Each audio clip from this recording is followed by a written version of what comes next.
ផ្នែកដេមិនតាន់ខូចគេវាស់មិនផ្នែកដេខូចគេវាស់មិនចឹងណាបងប្អូនអញ្ចឹងពេលដែលបងប្អូនចេះវាស់ហើយបងប្អូនដឹងថាផ្នែកដេនឹងខូចហីមួយមិនខូចមួយខូចច្បាស់ 100% តោះ Hello ក្រុមជំសួរបងប្អូនថ្ងៃនេះខ្ញុំមានចំណេះដឹងតិចតួចពីវិធីសាស្ត្រឬក៏តិចនិចបច្ចេកទេសណាបងប្អូនយើងនិយាយពីបច្ចេកទេសតាក់ទងជាមួយនឹងបងប្អូនឃើញនៅដៃខ្ញុំហ៎ផ្នែកដេអញ្ចឹងយើងមករៀនមើលទាំងអស់គ្នាតើវាខូចឬក៏នៅហើយយើងនឹងរៀនវាស់កម្លាំងអូមណាបងប្អូនអញ្ចឹងមុននឹងយើងចូលទៅដល់តិចនិចឬក៏បច្ចេកទេសនៃការវាស់អូមឲ្យដឹងកម្លាំងថាអូមខូចឬនៅណាចង់និយាយថាផ្នែកដេខូចឬនៅណាបើនិយាយពីភាសាបច្ចេកទេសគេហៅ CKP អញ្ចឹងបងប្អូនឆ្នាំភាគច្រើនហៅតែផ្នែកដេទៅខ្ញុំ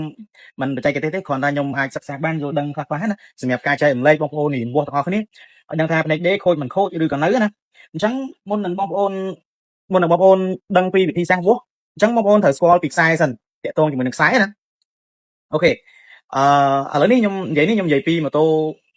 ដេស្ងាត់ក៏ប៉ុន្តែប្រើម៉ារ៉ាវេនធាក់ធម្មតាអញ្ចឹងតាក់ទងជាមួយនឹងម៉ូតូដេស្ងាត់ប៉ុន្តែមានម៉ារ៉ាវេនធាក់ធម្មតាអញ្ចឹងបងប្អូនត្រូវយល់ដឹងពីខ្សែរបស់វាអូខេឥឡូវខ្ញុំមកនិយាយពីខ្សែ3តសៃមុនម៉ូតូដែលមានម៉ារ៉ាវេនបងប្អូនបានន័យថាបើសិនជាដាច់ខ្សែ3តសៃនេះឬក៏ខូចខ្សែ3តសៃនេះ3តសៃនេះប៉ុន្តែខ្សែមួយនេះនៅឬក៏វាអត់ដាច់ទេអានេះខ្សែម៉ាញ៉េទិកធម្មតាបងប្អូនហើយអានេះភ្លើងចូលទេចេញពីម៉ាញ៉េតូមកចាំអានេះទេអញ្ចឹងបងប្អូនត្រូវចាំថាបើនៅមួយតសៃនេះអត់ដាច់ទេអត់ខូចអត់វាស់អត់អីទេ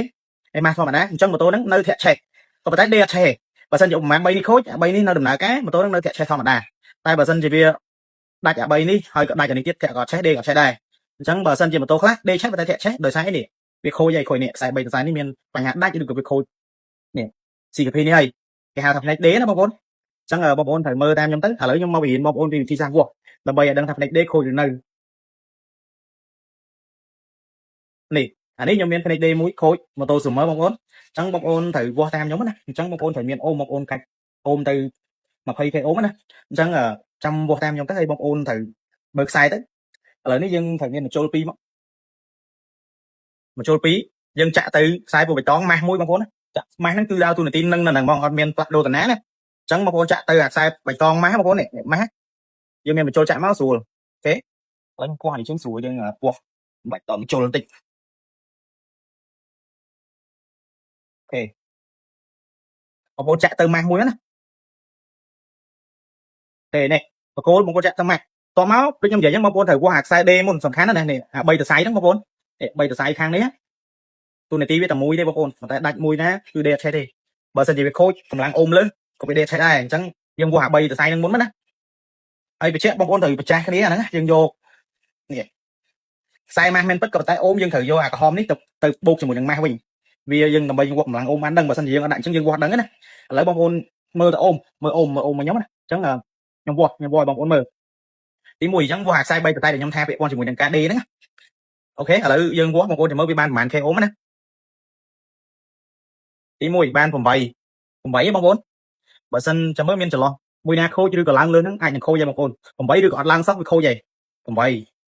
ទី2បាន8ដែរទី3អត់មានទេបានន័យថាអូមដែលខ្ញុំវាស់នេះអាខ្សែ3តសៃដែលខ្ញុំនិយាយថាតាក់ទងជាមួយនឹងដេហ្នឹងមានមួយតសៃអត់ដើរទេអូមអត់ដើរណាអញ្ចឹងបងប្អូនវាស់ម្ដងទៀតចាំមើលអូមបងប្អូនមើលទៅលើអូមអញ្ចឹងប្រហែលអូមបងប្អូនមើលតាមហ្នឹងទៅ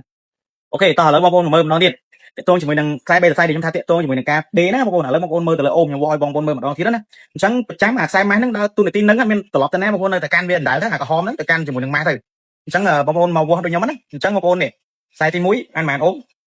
អូខេចាំតិច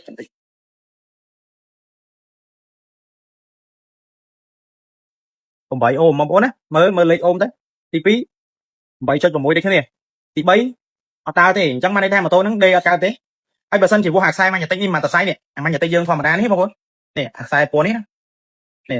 ះម៉ាញ៉េទិកវាច្រើនពណ៌ហ្នឹងបងប្អូនវាស់អាហ្នឹងមួយដែរណាអញ្ចឹងបើសិនជាវានៅដំណើរការម៉ូតូហ្នឹងធាក់ឆេះតែបើសិនជាវាអត់ដំណើរការទេម៉ូតូហ្នឹងធាក់អត់ឆេះទេធាក់អត់ឆេះទេអត់ឆេះប៉ុន្តែបើសិនជាមួយតសៃហ្នឹងនៅដំណើរការអា3តសៃនោះអត់ដំណើរការម៉ូតូហ្នឹងធាក់ឆេះប៉ុន្តែដេអត់ឆេះទេប៉ុន្តែបើសិនជាអត់ទាំងអស់ធាក់ក៏អត់ឆេះដេក៏អត់ឆេះដែរអូខេម៉ូតូនេះធាក់ក៏អត់ឆេះដែរបងប្អូននេះខូច2តសៃបាត់ហើយអញ្ចឹងផ្នែកដេនេះដឹងតែខូច 100% បងប្អូនដោយសារខ្សែ2អត់ដំណើរការហើយអញ្ចឹងបញ្ជាក់ថាផ្នែកដេនេះខូចទេបងប្អូនខូចណាខ្ញុំវាស់ខ្សែ2តសៃទៅជាមួយនឹងខ្សែម៉ាញ៉េទិកហើយអា3ដែលបជាបញ្ញាដេហ្នឹងវាខូចមួយដែរអញ្ចឹងវាអត់ដើរទេអញ្ចឹងបងប្អូនទៅវាស់អូមថ្មីជាមួយខ្ញុំយើងទៅវាស់ផ្នែកដេថ្មីជាមួយខ្ញុំ ចឹងបងប្អូនដឹងពីទូនទីនៃនីមួយៗឃើញទេអញ្ចឹងដូចខ្ញុំប្រាប់ចឹងអានេះភ្លើងចូលអានេះម៉ាញ៉ាទៅយើងធម្មតាណាបងប្អូនតាកតងជាមួយនឹងប៊ិចបាញ់សាំងឬក៏ម៉ូប៊ីនបាញ់ភ្លើងអីហ្នឹងជុំម៉ាស៊ីនជុំអីនៅលើមួយតថៃនេះអានេះហើយសម្រាប់3តថៃនេះវាបញ្ញាក់ផ្នែកដេអញ្ចឹងទូនទីវាដូចគ្នាស្លៀងគ្នាអញ្ចឹងបងប្អូនមកវាស់អាមួយមុនខូចខ្ញុំវាស់បងប្អូនមើលបងប្អូនប្រកាសដឹងមែនទេ